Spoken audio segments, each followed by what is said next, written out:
할렐루야. 오늘 제목은 생명과 빛과 의가 되신 그리스도라는 제목입니다. 9절에 보면 대저 생명의 원천이 주께 있사오니라고 말씀합니다. 생명의 원천이 주께 있다 하는 말은 생명의 근원이, 우리 모든 사람들의 생명의 근원이 주님에게 있다는 뜻입니다.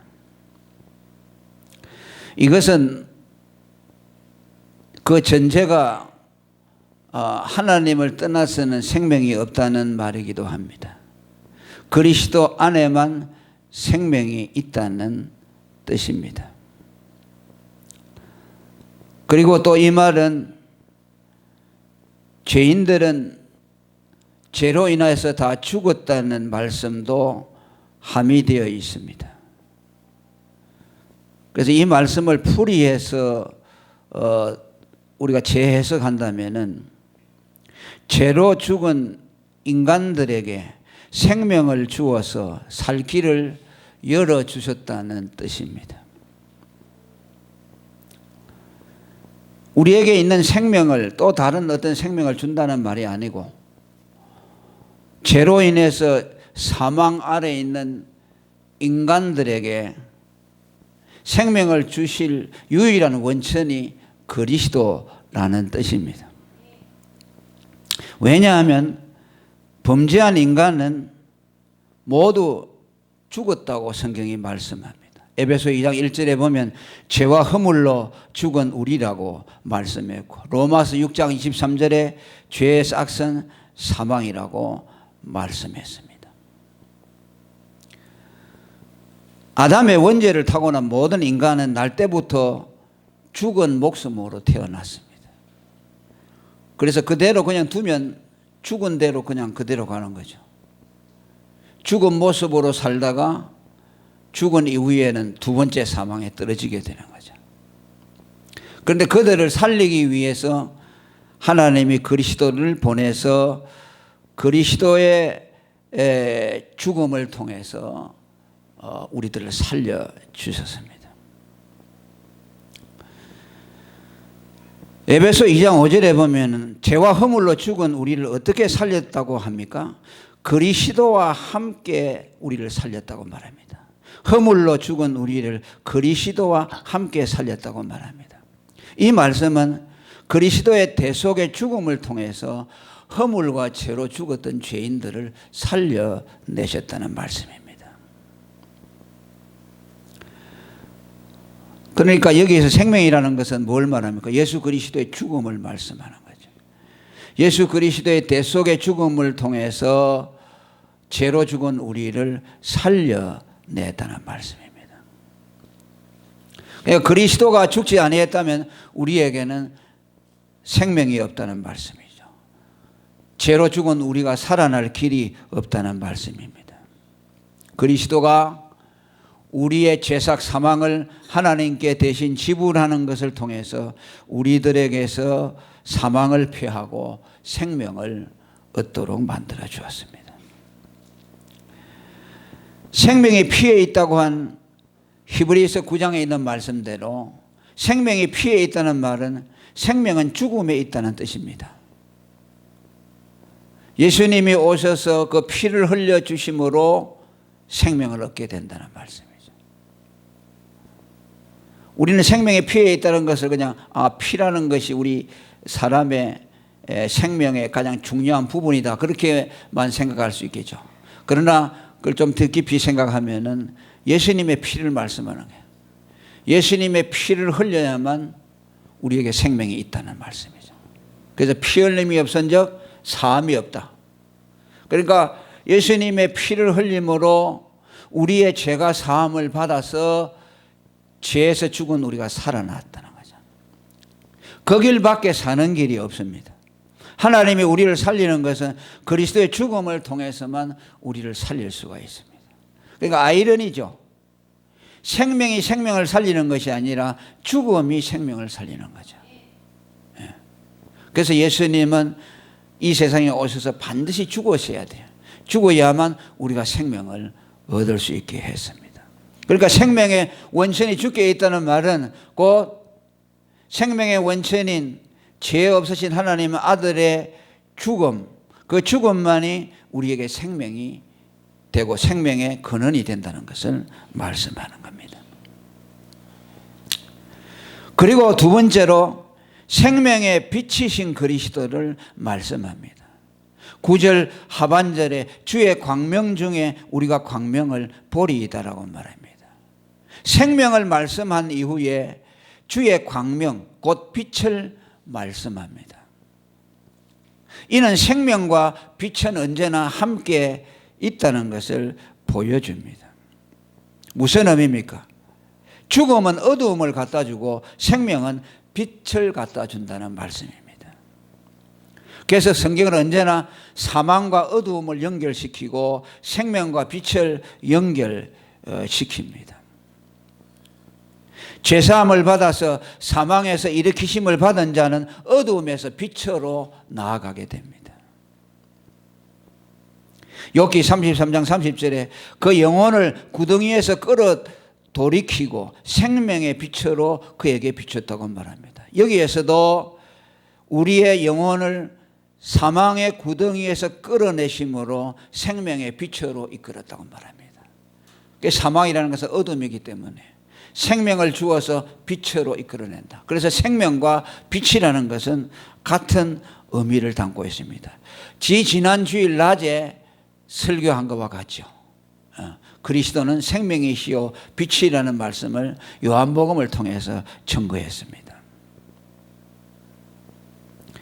그렇기 때문에 빛이라는 것은 그리스도의 죽음으로 사망에서 생명으로 옮긴 사람들에게만 빛이 있어요. 누가 빛 가운데 있느냐? 예수님의 죽음으로 사망의 어두움에서 이끌어냄을 받은 사람들만 빛이 있는 거예요. 그들에게만 생명의 빛이 비추온다고 할 수 있습니다. 그러니까 우리는 생명을 말할 때는 빛과 항상 연결되고 빛을 말할 때는 생명을 생각해야 돼요. 그런데 신비주의자들은 빛을 하면은 뭐라고 합니까? 그냥 물질적인 빛을 생각합니다. 뭐 빛이 팍 왔다는 거죠. 독일의 신비주의자 에크하르트 같은 사람은 성광의 빛 갑자기 팍 하고 빛이 오므로 해서 영적인 어떤 세계가 확 열린다고 그렇게 말해요. 그 신비주의자들이죠. 그 빛이라고 하면 그냥 뭔가 팍 한순간에 오는 거죠. 그 불교에서도 도노라는 거 있죠. 어느 순간에 팍 와서 깨달았어요. 그 부처 스카모니가 보리수 나무에서 수도를 하다가 어느 순간에 빛이 팍 와서 해탈해서 부처가 됐다 그러죠. 그건 다 같은 거죠. 그건 다 철학과 종교, 일반 종교에서 나오는 거죠. 또 계몽주의자들은 빛을 뭐랍니까? 마음에 어떤 지식이 들어와서 마음에 빛이 비추어서 무지한 자리에서 지식을 가진 자리로 나아간다. 계몽주의는 인라이트먼트라고 하죠. 빛이 어느 순간에 비치면은 무지에서 깨어난다. 그러나 우리가 말하는 성경에서 말하는 빛이라는 것은 그런 것이 아닙니다. 빛은 뭡니까? 사망에서 생명으로 옮기는 것을 빛이라고 말씀해요.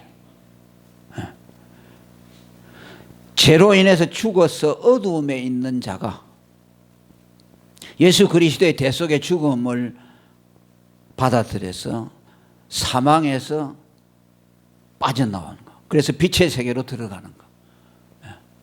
그것을 빛이라고 말하는 거예요. 그게 생명이죠. 깨달음이 아니에요. 신비주의자들이나 무슨 이런 계몽주의자들 말하는 것처럼 빛은 그저 깨달음 이런 것이 아니에요. 그 깨달음에 대해서도 많이 말하거든요. 사람들이 기독교 안에서도 깨달았다. 어느 순간 내가 다 깨달았다. 그것도 아주 위험한 거야. 깨달았다는 것은 그 빛이 아니에요. 빛이라는 것은 복음을 통해서 예수님의 복음을 통해서 죽음에서 사망으로 옮겨내는 거. 그래서 어두움에서 빛으로 나오게 되는 거죠. 그리고 9절에 계속 말하죠. 주의 광명 중에 우리가 광명을 보았다 하는 말씀은 좀 우리가 생각을 해 보아야 될 대목입니다. 주의 광명 중에 우리가 광명을 보았다. 상당히 난해하죠.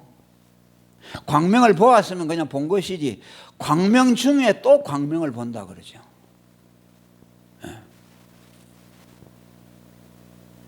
그 이중적인 광명이죠. 주의 광명을 볼 때에 광명을 본다. 무척 어려운 말씀이죠. 이 말씀은 한마디로 말하면 죄와 사망의 흑암에서 그리스도의 대속을 입어 생명의 빛으로 들어간 성도들, 그것이 뭐야? 주의 광명 중에 있는 성도. 그런 자가 또 다시 광명을 보게 된다. 뭡니까? 빛이신 하나님을 보게 된다는 뜻이죠. 죄와 사망의 흑암에서 생명의 빛으로 들어간 사람들이 뭐야? 광명 중에 있는 사람이죠.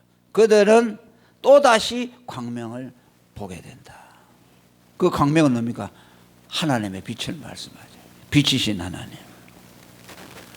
전에 사망의 흑암 아래 있을 때는 하나님의 빛이 안 보였는데 생명의 빛을 받아서 빛 가운데로 나오니 빛이신 하나님이 보이게 된다는 말씀이에요. 그러니까 하나님, 광명의 하나님, 하나님의 빛은 누가 보느냐? 빛 가운데로 나온 사람만 하나님의 빛을 볼 수 있다. 그냥 더 쉽게 말하면 빛은 누가 보느냐? 오직 빛으로만, 빛 가운데 있는 자만 빛을 보게 된다. 빛이 있어야만 빛을 본다는 말씀이죠.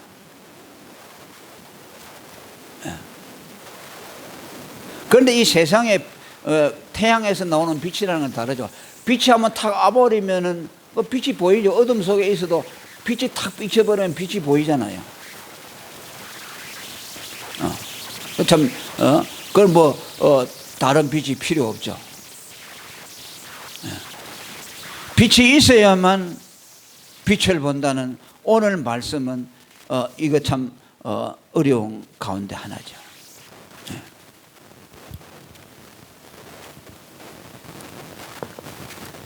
자, 이거는 마치 이와 같습니다. 태양의 빛이 아무리 강렬하지만은 소경된 사람은 그 강렬한 빛이 아무 소용이 없죠. 아무리 그 눈에다가 빛을 비춰줘도 그 빛을 볼 수가 없어요. 그러니까 태양 빛을 보려면 먼저 눈이 밝아져야 되겠죠.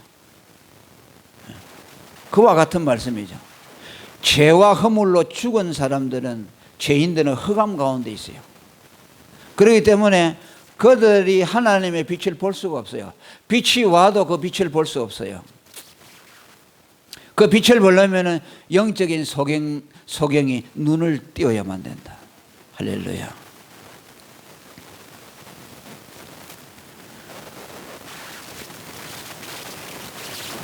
그래서 요한복음 3장 20절에 빛이 세상에 왔지만은 사람들이 그 빛을 미워하여 빛으로 오지 않았다고 말해요. 이 무슨 말입니까? 빛이 세상에 왔지만은 빛을 몰랐다는 것이죠.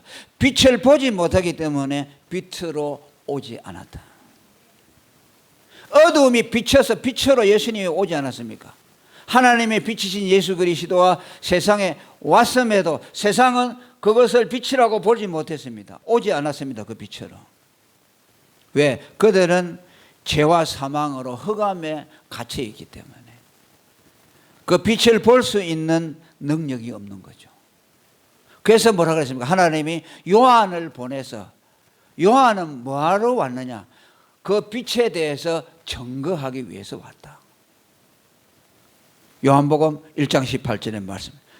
나는 그 빛이 아니요 그 빛에 대하여 증거하러 온 사람이라고 말씀을 했습니다. 그러니까 예수님 당시에 예수님이 이스라엘 땅을 밟고 다녔지만 그분이 우리에게 구원을 주는 생명의 빛이라는 것을 몰랐기 때문에 그에게로 가지 않았죠. 그를 다 배척했습니다. 그런데 요한이 와서 보라 세상 죄를 지고 가는 하나님의 어린 양이다라고 예수에게 대해서 증거하니까 그들의 눈이 밝아져서 예수의 빛을 보게 됐어요. 아, 저분이 우리에게 구원을 주시는 분이구나 라는 것을 알게 되었습니다. 오늘도 예수님은 세상에 계시죠. 복음으로 나타나고 십자가를 나타나고 교회가 이렇게 예수님을 증거하지만 사람들은 보지 못합니다.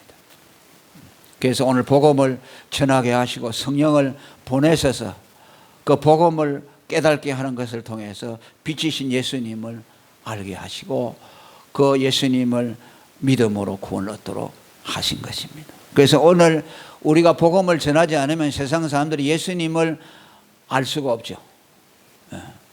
십자가를 아무리 높이 달아놓고 교회들이 아무리 많아도 예수님을 알 수가 없죠.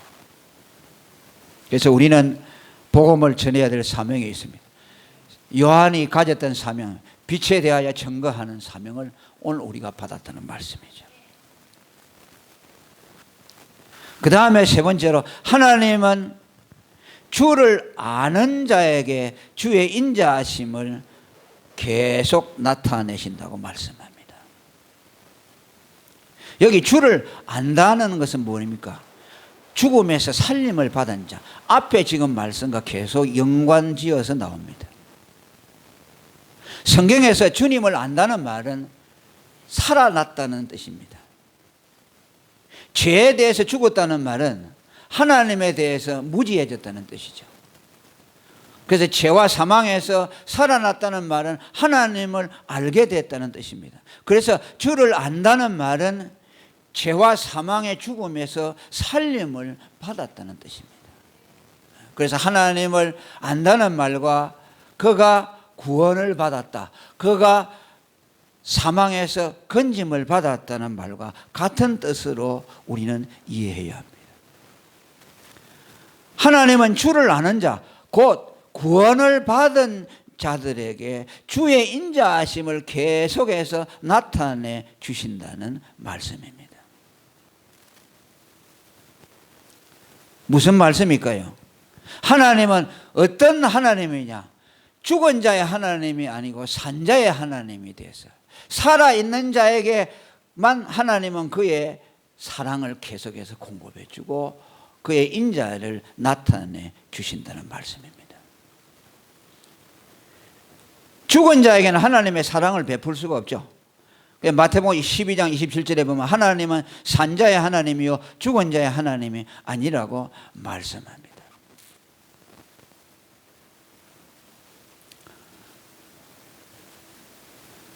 하나님이 세상을 사랑했지만은 또 그가 세상 사람들에게도 인자와 자비를 베풀어 주지만은 그 자비는 뭐입니까?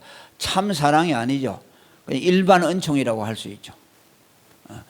태양과 비를 내려주고 공기도 주고 또 그들에게 먹을 것 입을 것 다 주죠.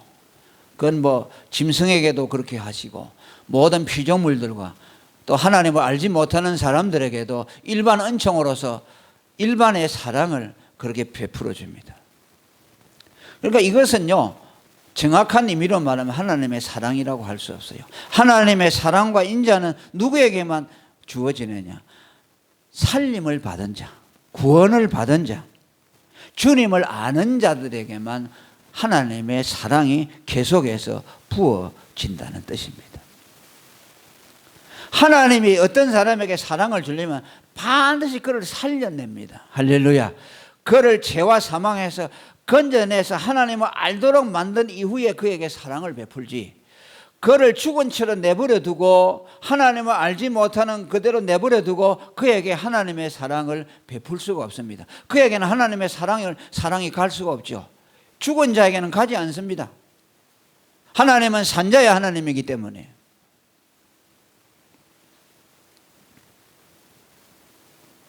하나님을 알지 못하는 것은 곧 하나님의 심판 아래에 있다는 뜻이요, 멸망 아래에 있다는 뜻이죠. 성경에서 주님을 모르는 사람들은요, 하나님의 저주받은 자들이라고 말합니다. 그러니까 하나님을 아는 사람은 하나님의 사랑을 받은 사람이고, 하나님을 모르는 사람은 하나님의 저주 아래 있는 사람이라고 말할 수 있어요.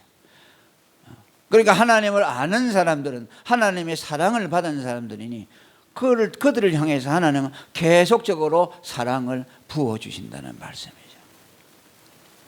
데살로니가 후서 1장 8절에 뭐라고 했습니까? 하나님을 모르는 자들과 우리 주 예수 복음을 복종치 않는 자들에게 형벌을 주신다고 말합니다. 하나님의 진노와 저주가 임한다는 말씀입니다.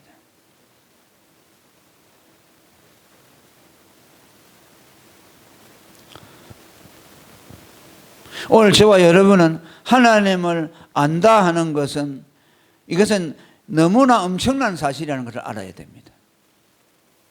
죽음에서 살아난 자만 하나님을 알 수 있어요. 그건 뭐가 중생이라고 하죠. 중생이라는 말은 뭡니까? 다시 한번 산다는 뜻이에요. 중자는 뭡니까? 이중적인, 거듭된다는 말이죠. 생명을 두 번 얻는다는 말이 중생이라는 말이죠. 그래서 거듭났다는 말은 죄에서 죽은 자가 살아났다는 뜻입니다. 그 사람이 하나님을 보고 하나님의 나라를 보는 것이죠. 그러니까 하나님을 안다는 것은요, 그가 구원을 받았다는 증거죠. 그리고 그 하나님을 아는 것은 어떻게 합니까? 그리스도로 말미암아서만 하나님을 압니다. 그러니까 오늘 지금 제목이 뭡니까? 그리스도의 사랑은 어디서 왔냐? 오늘 제목이 뭐이죠? 생명과 빛과 의이신 그리스도. 이게 전부 그리스도로부터 온다는 거죠. 그리스도가 아니면 우리에게 모든 것이 올 수가 없다는 말씀이죠.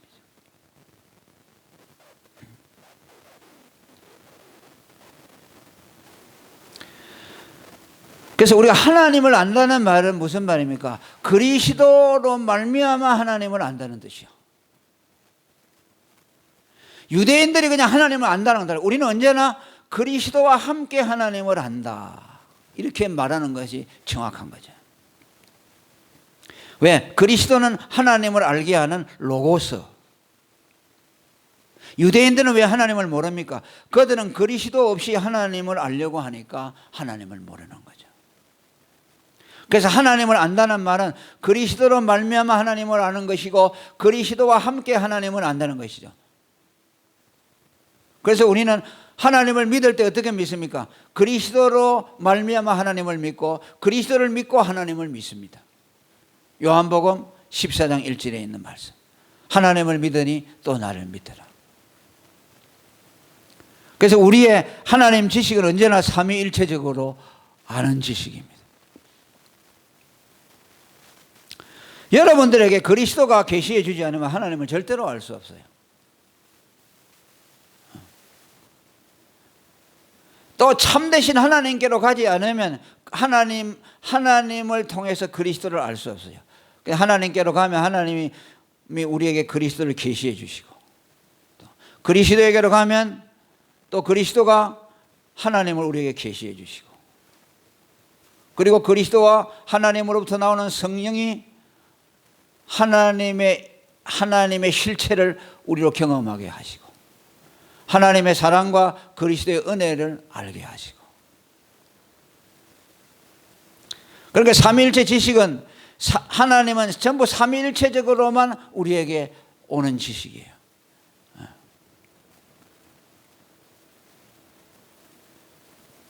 그리고 마지막으로 마음이 정직한 자에게 주님의 의를 베푸소서라고 말합니다.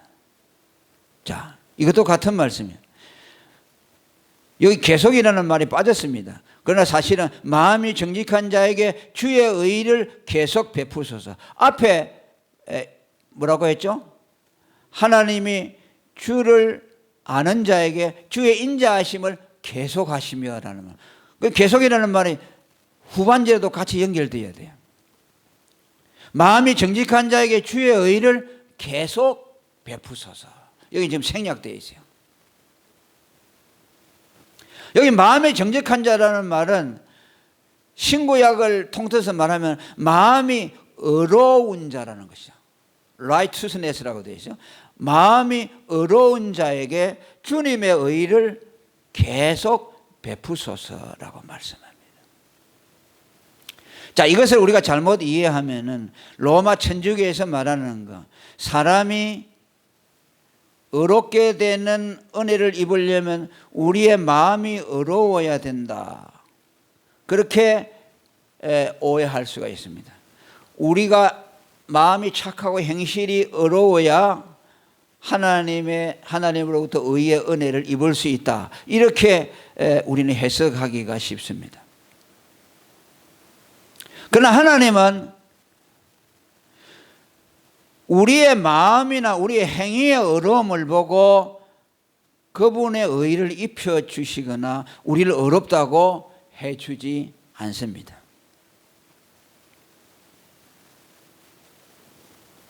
우리들에게 어떤 의로움이 있기 때문에 하나님이 너 의롭구나, 내가 너에게 의를 주마 하고 하신다는 말씀이 아니에요. 여기 마음이 정직한 자, 마음이 의로운 자, 이것은 말 그대로 마음이 의로운 자를 뜻합니다. 그리고 이 마음이 의로운 것은 자기가 마음의 수양을 통해서나 자기의 노력으로 만들어내는 의가 아니라는 말씀이에요. 왜? 인간의 마음은 절대로 의로워질 수 없어요. 왜? 부패한 만물보다 부패한 것이 인간의 마음이기 때문에 인간이 자기 마음을 아무리 갈고 닦아도 거기서는 쓰레기밖에 나올 것이 없어요. 안 나와요. 여러분들은 뭐 한 10시간 정도 계속 마음을 수양하고 좋은 생각만 하고 계속 착한 마음을 가질 수 있죠. 그런데 어느 순간에 탁 거기서 깨져버려요. 나도 모르는 순간에 마음에 죄가 생겨나고 탐욕이 생겨나고 여러 가지 불의한 생각들이 들어와 버리죠. 우리가 그 마음이 깨끗한 상태를 어느 정도 유지할 수 있겠어요? 한 1시간? 2시간? 아니에요. 단 1분도 유지하지 못해요. 옆에서 누가 와서 여러분들에게 탁 한번 찔러보세요. 대변에 팍 하고 나오죠.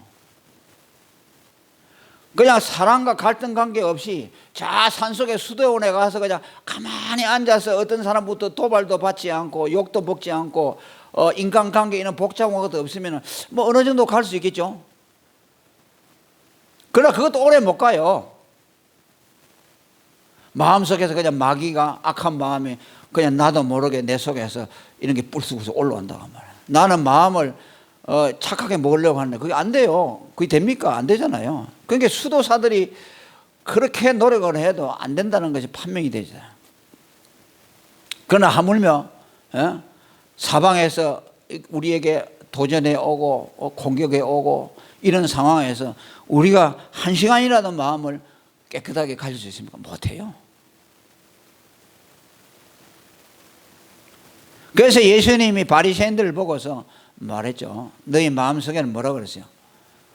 사람의 죽은 시체, 뼈와 이런 것만 가득하다고 말씀했죠.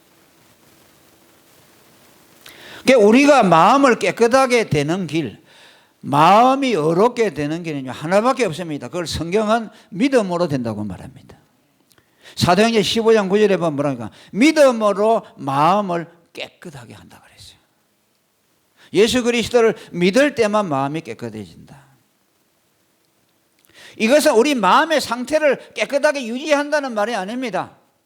마음의 상태가 끊임없이 깨끗한 상태로 있다는 말이 아니고 하나님께서 믿음을 통해서 그리스도의 의를 우리가 입음으로 해서 법적으로 의롭다고 인정해 주는 것이죠.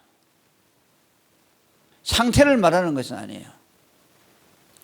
그러니까 천주교에서는 뭐라고 하냐면요, 예수 믿어서 의롭게 된다는 것은요, 의로운 상태로 된다고 그렇게 그 사람들은 말해요.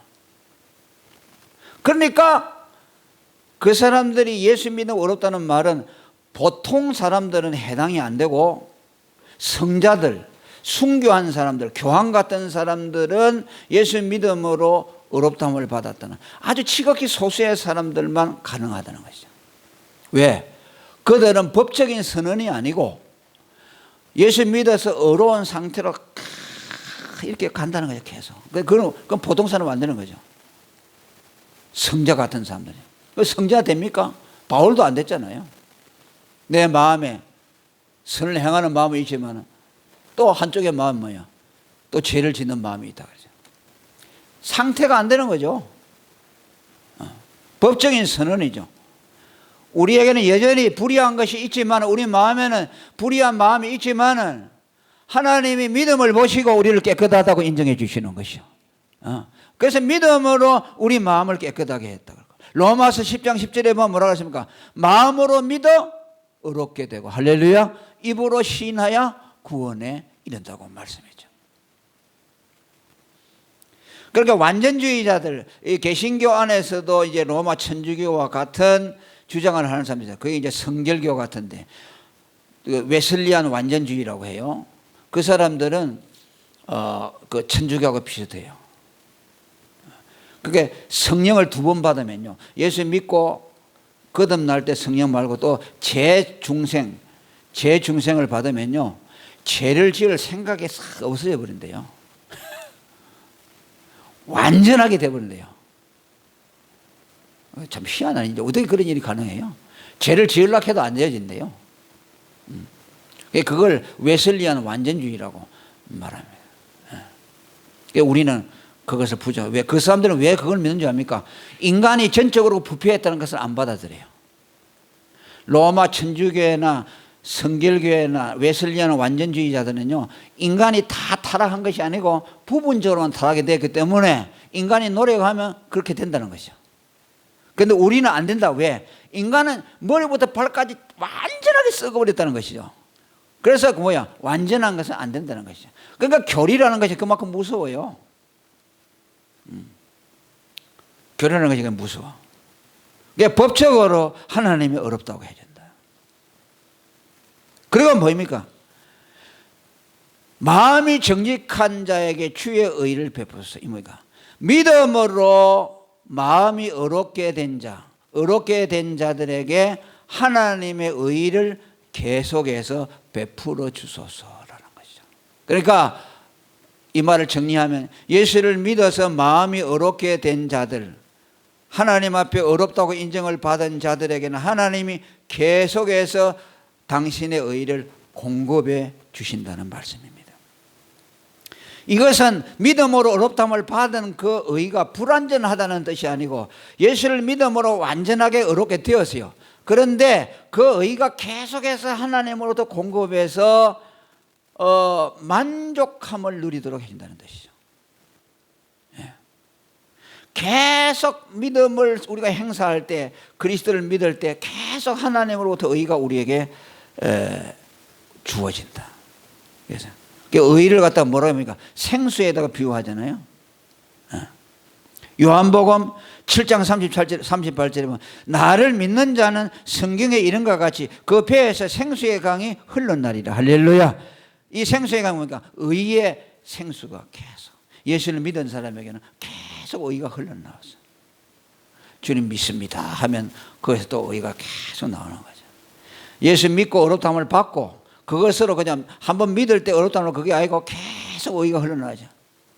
하나님 앞에 자기 죄를 고백하고 또 넘어질 때 딱 예수 믿고 또 주님 앞에 또 일어설 때 또 의가 계속 우리에게 채워지죠. 그래서 은혜가 마르지 않도록 한다. 생수의 은혜가 계속 우리에게 하도록 만들어진다. 이게 하나님의 축복이죠. 축복이에요.